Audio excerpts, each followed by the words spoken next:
Hey guys, welcome to Growing to Grown with Dev, and I decided to talk about self maintenance. Self maintenance is something that can go over your head if you're not feeling the best about yourself lately. To work on that, break it down step by step.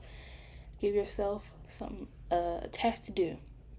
It could be over a couple days, or it can be a couple tasks over a couple days. It's up to you. But for me, it looks like, all right, it's time for me to take down my hair. It's time for me to reset, take off old nail polish, put on new nail polish, and shave, do all the things that makes me feel a little girly inside.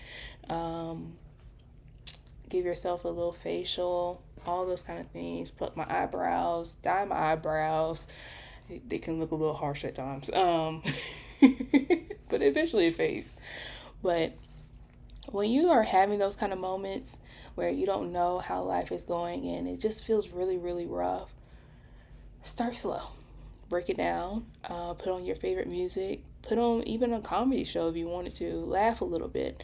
For me, I cut it out, but y'all don't see me twerking on to beat boogie, but that be my little main motivator right there sometimes, boogie.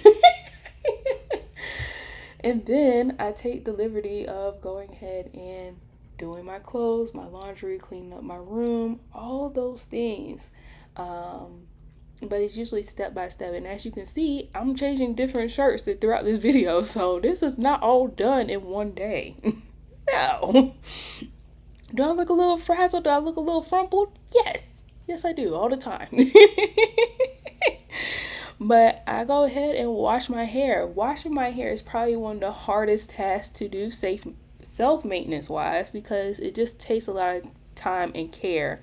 Don't do your hair while you're mad, please. Don't be like me. I don't cut off part of my hair one time, or half of my hair one good time, actually. After I had finally grew it all out. I had like reddish, brownish hair beforehand. Yeah, so I have a lot of hair that, I can make two whole wigs out of if I felt like it. But yeah. I take my time in washing it, detangling, moisturizing, all the things, and then I just pretty much throw it underneath a hat, a wig, something.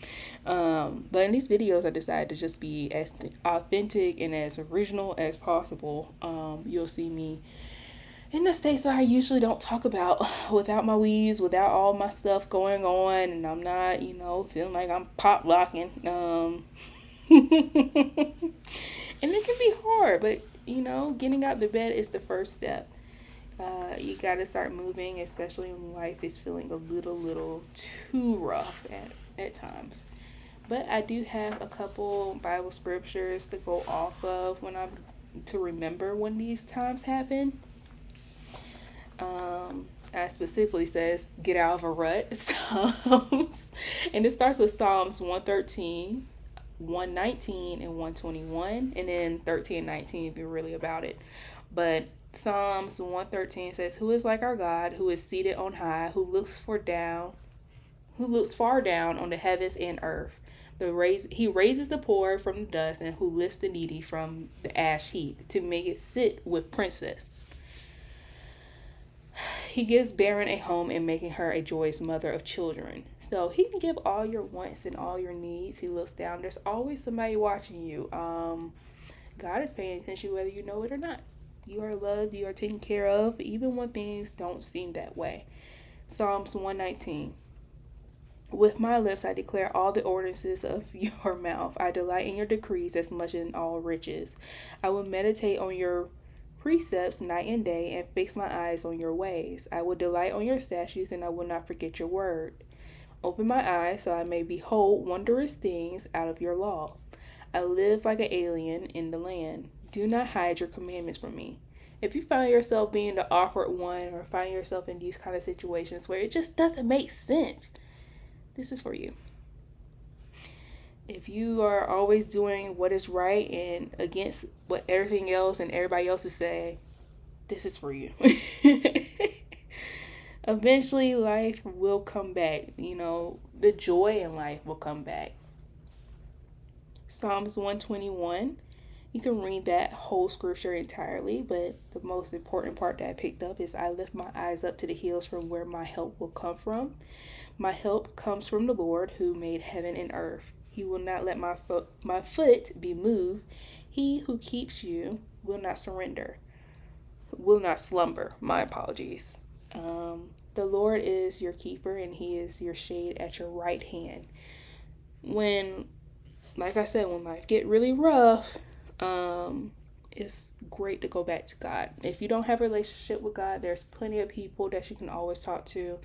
And it should not come from a place of shame or criticism, but it should come from a place of love. Sometimes we go through things and we wonder where God is and how God is going to make a way out of no way. And this is something to keep in mind is Psalms 121. Just know that he is paying attention to you, even when things are going lopsided, if you will. Like I said, a lot of things are going lopsided in my life right now, but these are the kind of scriptures that I keep in mind. Psalms 13, consider and answer me, O Lord, my God, give light to my eyes, and I will sleep the sleep of death. Somebody had to be going through something for somebody to write that in the Bible. You're not the only person. And my enemy will say, I have won. Think about all the people that said, I told you I was right.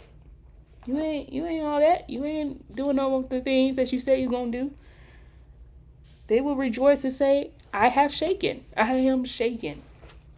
But that is when you focus on God, because God won't let you down. Eventually, he won't let you down. Psalms 19. Let the words of my mouth and the meditation of my heart be acceptable to you. The law of the Lord is perfect and reviving the soul. Sometimes you got to be in a place where you got to recharge.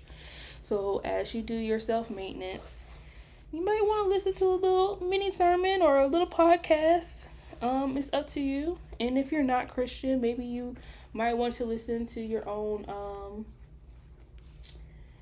take, your own spiritual take, your own motivational speaking, whatever the case may be. But you eventually got to get up. Hey, get out the bed, start moving, do what you need to do, clean up your space. Like I said, your space can be a great indicator of how you feel in life and what you're really struggling with. So once you clear that up, you're kind of clearing up the energy, clearing up things that are wrong in your life just a little bit. You're sleeping in a cleaner place. You're sleeping in a place that's a little lighter. It's not as sad. It's not as dark. Open up the blinds a little bit if you can. Walk outside. Do all the things. Go get a drink, a sweet drink if you need to, like iced coffee or something. Make sure that you eat today. But that's all I can tell you to do is take it one step at a time. Regardless of how you feel, do what you need to do. I'm doing all these different chores, help me get some regulation into my system, some little order back into my chaotic life, if you will. But outside of that, I'll talk to you guys later, and this is it for today. Bye.